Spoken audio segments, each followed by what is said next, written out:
So over this next set, we're going to go ahead and show you guys step by step in a Zoom interview and then also in an in-person interview, kind of like the things you want to watch out for. With a Zoom interview, a great thing that you want to have is someone to show about this much of them.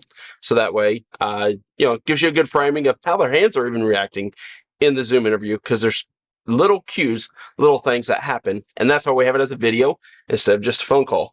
Because we did try a phone call for many years ago. And Zoom is easy.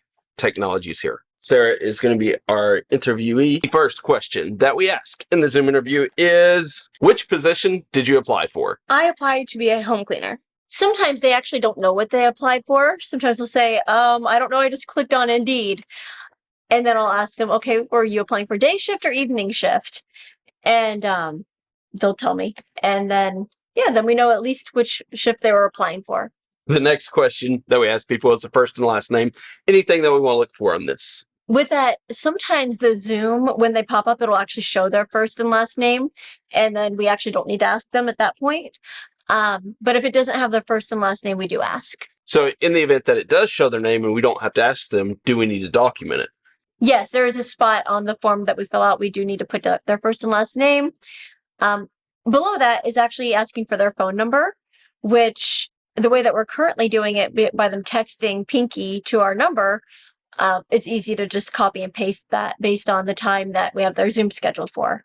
And why are these things important? Why do we want to have someone's first and last name? And why do we want to have their telephone number? That way, if we do need to get a hold of them, we have the right phone number with the right name. Makes it a lot easier to get a hold of the right person. And their first and last name is important because we'll have a lot of people with the same first name apply. And if we have their last name, we know which person that is. What do you know about Pink Power? How would you phrase that question, or how do you... I just asked them, I say, so tell me, what do you know about Pink Power?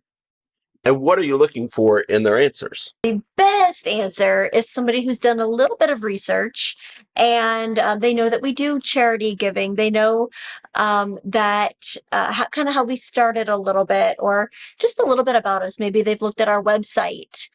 Somebody who really cares about the job, that's done some research, is the best answer.